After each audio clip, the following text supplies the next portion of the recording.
Bonjour à tous, soyez les bienvenus. Nouvelle édition de Nous Cause Ensemble et aujourd'hui nous serons au centre-ville du Tampon où nous allons récupérer des témoignages instantanés concernant cette actualité, cette situation avec l'Ukraine et bien sûr nous allons nous projeter sur les présidentielles qui arrivent à grands pas et puis je vous donne rendez-vous juste après cette transition.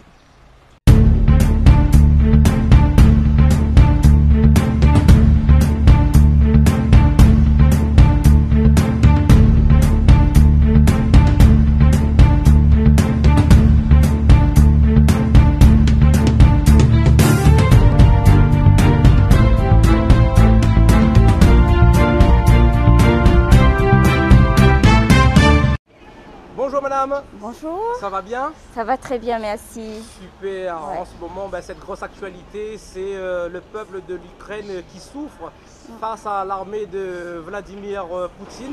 Donc quel est un petit peu votre ressenti? En tout cas, ça fait très mal au cœur de voir ce peuple, le pays, en guerre comme ça. Et je souhaite un très bon courage à toute la population. Parce que franchement, quand je regarde les médias, je regarde l'actualité, ça fait trop mal au cœur de les voir souffrir ainsi. Tout à fait, des civils, des enfants qui meurent. Ah oui, surtout ça, surtout la mortalité qu'il y a. C'est vraiment, ça fait mal au cœur. J'espère de tout cœur que le pays pourra s'en sortir et je suis sûre qu'ils vont s'en sortir. Peut-être difficilement, mais je suis sûre qu'ils vont s'en sortir. Super, en tous les cas, c'est un beau message pour ce peuple ukrainien et je vous remercie madame. Merci à vous et bon courage. Merci. Bonjour.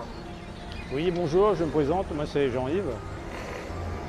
J'habite dans le sud et je suis quand même passionné concernant ce qui se passe à l'Ukraine, ces gens qui sont en souffrance. Et beaucoup de monde ne se sont pas impactés, mais moi je pense de voir cette souffrance, ces enfants qui meurent. Pourquoi tant de haine? Surtout, pourquoi tant de haine? Sachant qu'on est passagers sur la terre. Ouais. Ça fait mal au cœur. Ça fait mal, mais penses-tu que Emmanuel Macron a été à la hauteur justement face à cette crise de l'Ukraine? Moi, ce qui me concerne, moi j'ai l'impression qu'il fait pas grand-chose. Il bouge pas le petit doigt. Or, je pense qu'il est quand même à la hauteur pour pouvoir faire quelque chose, ne serait-ce essayer de faire stopper cette guerre qui déjà on ne sait même pas combien de temps ça va durer. Et j'en suis persuadé que ça va nous impacter au niveau économie et tout ce qui en suit. Donc c'est très inquiétant et voilà. C'est dommage, c'est dommage. Tout à fait, et on pourrait se projeter aussi justement vu qu'il vient de s'inscrire en tant que candidat pour les présidentielles. Alors, de ton côté, est-ce que tu vas voter, reconduire Macron pour avril 2022? Moi, personnellement, non. Très bien. Non. Ferme catégorique? Catégorique. Très bien. Écoute, je te remercie. Et où est-ce que peut-être il a échoué justement? On parle de la retraite dans le domaine hospitalier. Il a quand même échoué sur pas mal d'éléments dans son quinquennat. Oui, il a échoué. Il y a beaucoup de choses à revoir. Quand on parle de la retraite, ça me concerne parce que je suis à quelques jours de la retraite, je dirais. Et quand je vois ce qu'il me donne, ça prend à la gorge. Après toutes ces années, on va dire, de dur labeur. Exactement. C'est ça. Et donc éventuellement, bien sûr, un top 3, on parle de Zemmour, Le Pen, Valérie Pécresse. Un choix peut-être sur ces candidats pour les présidentielles? Pour l'instant, j'hésite. Est-ce que ça va changer quelque chose? Vraiment? Je suis un peu sceptique, je n'ai pas trop confiance. Mais comme dit Créole, tant qu'il n'a pas essayé, il ne connaît pas comment il est. Bien sûr. Il faudra faire un choix, il faut échanger quand même pour voir. De toute façon, on est déjà dans le pire. Donc, pire que pire. Voilà, donc à méditer. à méditer. Super, Voilà. ben, je te remercie beaucoup. Ben, je t'en prie, William. Il n'y a pas de souci. Actuelle tendance 974 et 370 te remercie. Et ces sujets qui nous touchent tous les jours, la retraite, le domaine hospitalier, avec le Covid, qui a enrayé pas mal de choses depuis pratiquement 2 ans, les présidentielles qui arrivent avec cette crise à l'Ukraine, on est vraiment, on va dire, dans le pétrin dans les mois à venir. Dans le caca, pour être plus... Caca, merci. Voilà. Bonjour madame. Bonjour, c'est Madame Laurette Marie, j'habite sur le tampon.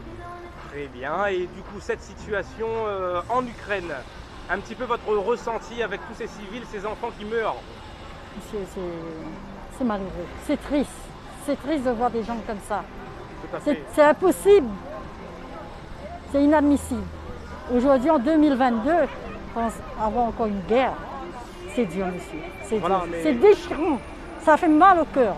Moi ça me fait mal au cœur quand je vois les actualités. J'ai vu la jeune fille hier qui s'est présentée et que son lycée a été bombardé. Ouais. Elle a été toute défigurée, ses mains, tout, monsieur, c'était vraiment inimaginable.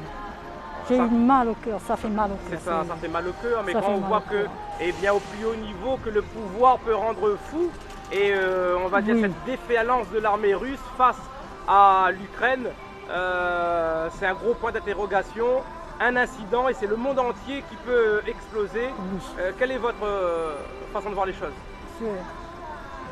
Faut comment? Faut que l'OTAN, on va dire ça, plus haut, il trouve une solution pour que la guerre cesse. Et que, je sais pas, essayer d'arrêter tout ça, parce que ça fait très mal. Moi, je suis ici, je sais pas de machin, mais quand je vois, ça me touche. Ça me touche énormément, C'est sûr. monsieur. J'ai déjà assez, quand je vois, je pleure, j'en ai marre, je sais pas où ça va en venir. Est-ce que vous allez partir voter, garder Macron ou pas? Est-ce qu'il a été à la hauteur de cette crise ukrainienne? Moi, j'ai toujours voté, monsieur. Oui. Je voterai toujours, je voterai encore. Mais moi, je trouve que M. Emmanuel Macron, le président de la République, lui, il a eu tout, lui. Les gilets jaunes, le Covid, et là, la guerre en Ukraine. Mais quand même, il est assez fort. C'est ça. Il Donc, est ça quand même. pas mal de, Pas mal de voilà. situations. Dans son quinquennat, oui, il a eu des situations, je ne sais pas comment vous dire ça, difficiles à résoudre, on va dire. Parce que, mais il est arrivé quand même. Il veut. Mais on a vraiment une guerre aux portes de l'Europe. 2022 ou pas, c'est la triste réalité. C'est la triste réalité. Il faut que ça cesse. Il faut trouver une solution. J'aurais aimé qu'il soit dans l'OTAN par contre. J'aurais aimé que l'Ukraine soit dans l'OTAN. Mais c'est la grosse problématique, madame, justement par rapport à l'histoire de l'ex-URSS et de la Russie, Oui. et de certaines choses qui ont été dites et qu'il faut respecter, qui n'a pas été respecté, que Poutine justement Oui. part en guerre par rapport à tout ça.